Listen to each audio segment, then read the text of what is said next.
We basically live on a giant solar-powered rock.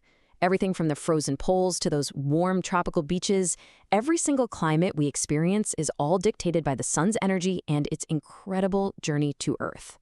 So today we're going to dive into the story of insolation because it really explains how our entire world works.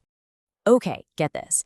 Every single moment of every single day, the sun is just blasting our planet with 173,000 terawatts of power. I mean, that is thousands of times more energy than all of humanity uses in a whole year, hitting us every second. So you gotta ask, right? With all that power coming in, why isn't the Earth just a giant fireball? Well, the answer lies in this beautiful and surprisingly delicate balancing act. That whole story, that balancing act, it starts way, way up above our heads. Before a single sunbeam can even think about warming your face, it has to get through Earth's protective shield, our atmosphere. And that shield, it's like the planet's bouncer. It decides what gets in. Now, you'd probably think that most of the sun's energy just slams right into the ground. But nope. Take a look at this breakdown. Almost half of it gets rejected before it even gets close. A whopping 35% is immediately bounced right back into space by clouds, ice, and even dust in the air. Another 14% gets soaked up by the atmosphere itself.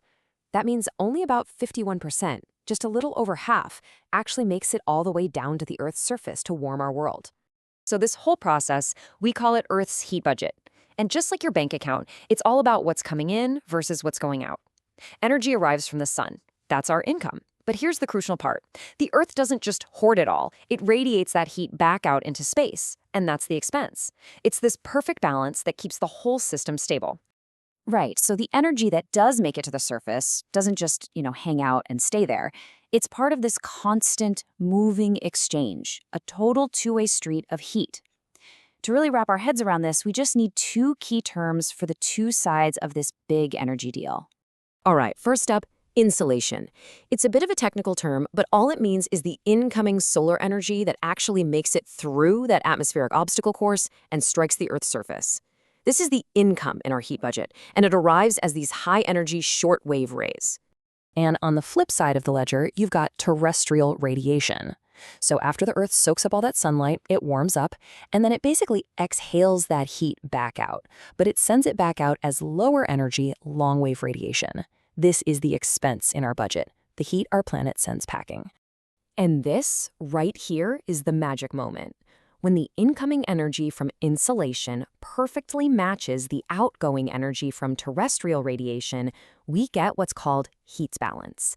It's this equilibrium, this perfect balance that acts like a global thermostat, keeping our planet from either boiling over or freezing solid. It's what makes life possible.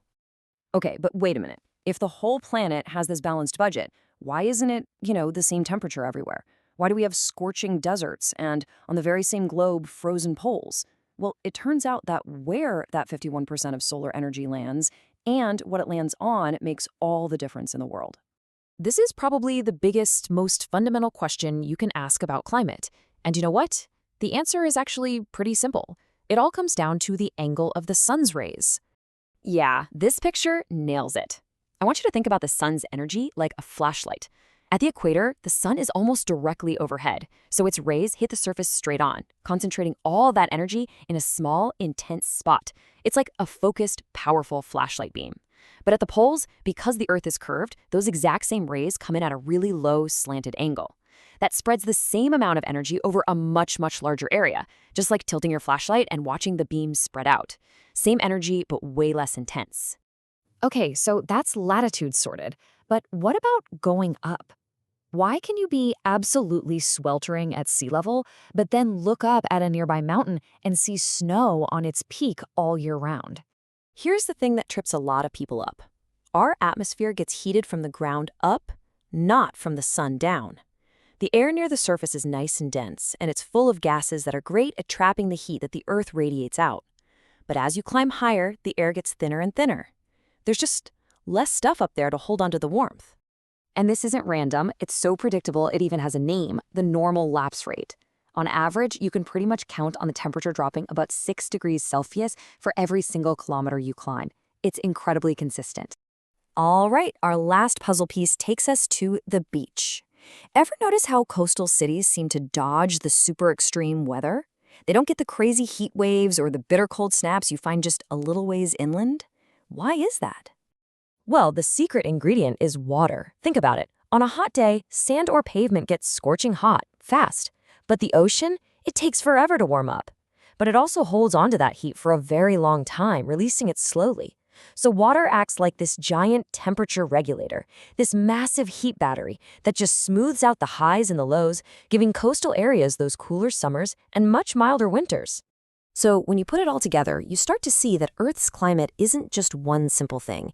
It's this huge, interconnected, and really complex dance, a dance of energy coming in, energy going out, and all these local factors stirring the pot and creating the incredible variety of places we see all around us. All right, so let's boil this all down. What are the big takeaways? First, our planet stays livable because it maintains a really delicate heat balance. Second, that balance is a constant give and take between incoming energy, which we call insolation, and outgoing heat, which we call terrestrial radiation. And finally, the weather right outside your window is a direct result of where you are on the globe, your latitude, your altitude, and how close you are to the ocean. And all this understanding, it brings us to one last really important question. We've seen just how finely tuned this whole energy budget is.